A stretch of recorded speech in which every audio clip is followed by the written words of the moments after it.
Hi, I'm here with a Canada Reads review, and this time it is for Hench by Natalie Zena Walshots. And this book is going to be defended by Paul Sun-Huang Lee, and I'll have to admit, when I saw Appa, I was so excited to see him on Canada Reads. If you don't know, Appa is the character Paul Sun-Huang Lee plays on Kim's Convenience, which if you haven't watched, just like stop watching my channel and go watch Kim's Convenience. I believe it's available on Netflix, at least in Canada. So yeah, okay, anyways. What is Hench about? We're here to talk about Hench, not Kim's Convenience. So, Anna is a hench worker. She works for villains, generally doing jobs like data entry and data analysis, until one day she gets into the path of a superhero and her life is changed forever. Her leg shattered, her job gone, she begins examining the cost of superheroes, comparing their actions to natural disasters. And then she gets recruited by one of the supervillains, Leviathan. This book approaches the superhero genre from many different unusual aspects that should be highlighted, I think. But how well this book did that is another question. So firstly, there is the fact that we are not following superheroes or supervillains. We are actually following a hench person, hence the name Hench. A working class person, you know, a person who initially begins working as a temp worker, and all the financial woes that come with that, and the financial woes that come with having something traumatic happen to your health, no longer being able to work. I thought it was a great story to see something that I was familiar with, being working class, and it would be a story of someone who continues working as a hench person, a person unacknowledged for their role in larger corporations. At least this is what happens in the first part of the story. I really didn't like how easy it was for Anna to escape that. Like, just magically she is acknowledged for her work and suddenly she has a nice apartment, she has a personal driver, she can frequently go out and eat without calculating if, you know, she orders this and orders a round of drinks if she'll be able to afford rent afterwards. It comes off as if it's written by someone who really doesn't know what it's like to actually work as a temp worker without financial stability. And by the end of the story, we see that Anna is, you know, no longer hench. She's no longer working class. So the thought of it's there, but I wasn't really happy with the follow through. I understand the story arc. I just wish it had remained a story of working class people. A theme that was explored fairly well actually was that of disability. So Anna's leg is shattered by her experience with Superclatter, who is the superhero in the story, and she isn't magically healed. No one comes to her rescue and fixes that. She has to deal with having mobility issues and chronic pain for the rest of her life. After another traumatic experience with superheroes, she also has a brain injury, and it takes a realistic amount of time for her to recover from that. You know, she doesn't magically recoup like is stereotypical in some superhero stories. I don't personally have any physical disabilities, but I have a career working with people who have a wide range of physical disabilities, including traumatic brain injuries, and it was good to see a character, particularly a character in a genre novel, with disabilities portrayed somewhat realistically. And to not have those disabilities be magically taken away like what happens in some fantasy and science fiction. So many times in genre stories, we have characters with disabilities and the character is rewarded with having their disability, you know, magicked away, as if there's something wrong with having that disability in the first place. Yeah, so it was good to see that that wasn't happening in this book. There's another hiccup here in the end battle. I'm not going to spoil too much, but we see someone become horrifically disfigured, and I won't go into details to avoid spoilers, but the lack of Anna's empathy towards that really struck me. She herself has experience with having her body transformed involuntarily, but has no qualms about doing that to another person.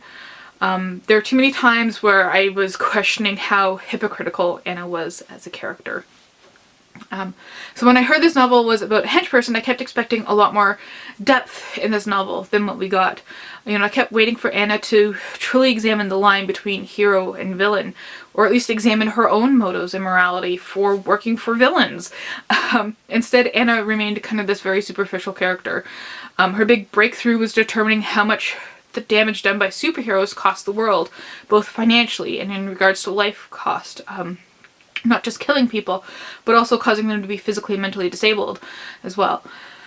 And I kept saying to myself, okay, yes, it's bad that the superheroes are doing this, but you are working for supervillains who are doing the same thing. And they're doing these things on purpose, and sometimes on larger scales. Like, why is working for a supervillain any better than working for a superhero?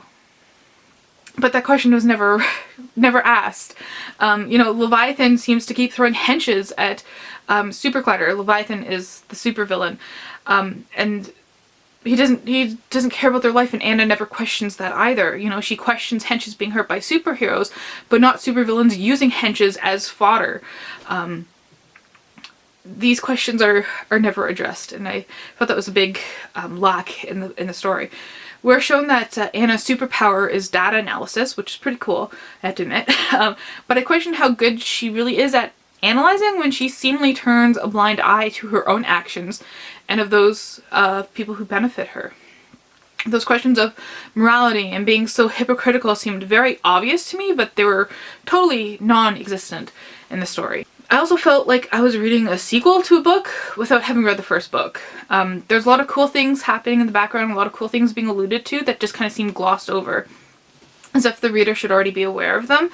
So for example, children are tested for super abilities and then streamlined into programs depending on results. This is mentioned in passing once or twice and seemed like a really cool concept, but it's not explored further than that.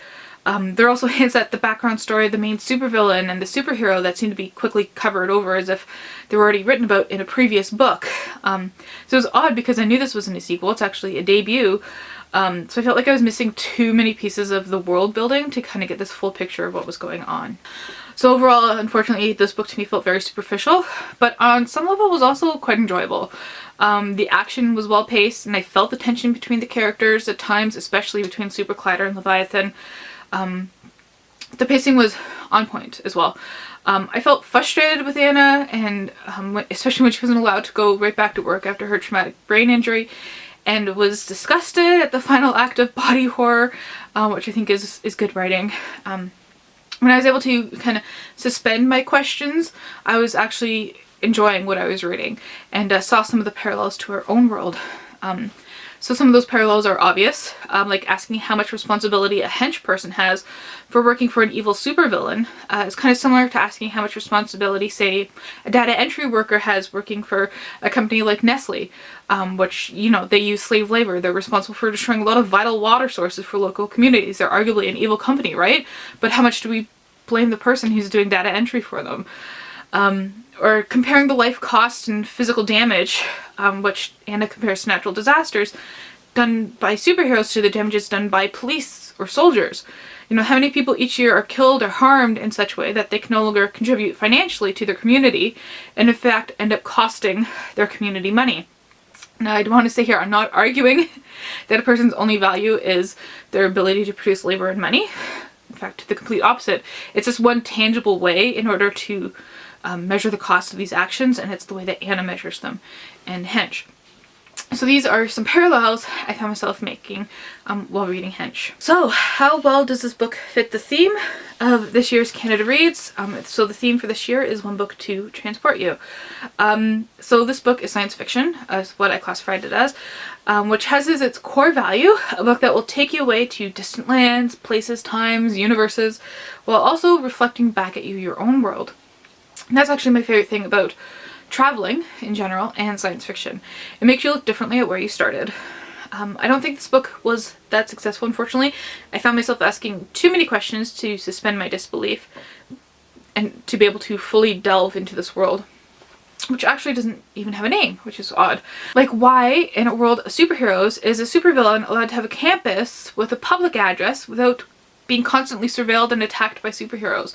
Like, there's a reason supervillains have secret bases so that the superheroes don't find them and destroy them, you know, while the supervillain's in there taking a shower, right? Like, that's a trope in superhero stuff.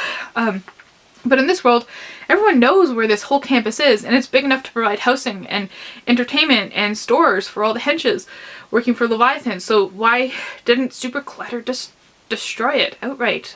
That was a big question I kept asking myself. Like, you know this place exists, right? So why don't you just get rid of the problem at the root source here, Super Collider? That's what superheroes do, isn't it? That was confusing. Anyways, so I do question how good this book is at transporting me when I kept dropping out of the narrative with these unaddressed questions. How do I think this book will do in the competition? So science fiction isn't always favorably received at Canada Reads. So based on that alone, I don't see this book making it very far. I don't think it'll be the first book voted off. I think that will be saved for another book. But this book will be probably the second to be voted off. But only next week will tell. It could be completely different. So let me know if you've read Hench and what you thought of it. Where do you think it will place in the competition? And thank you for watching.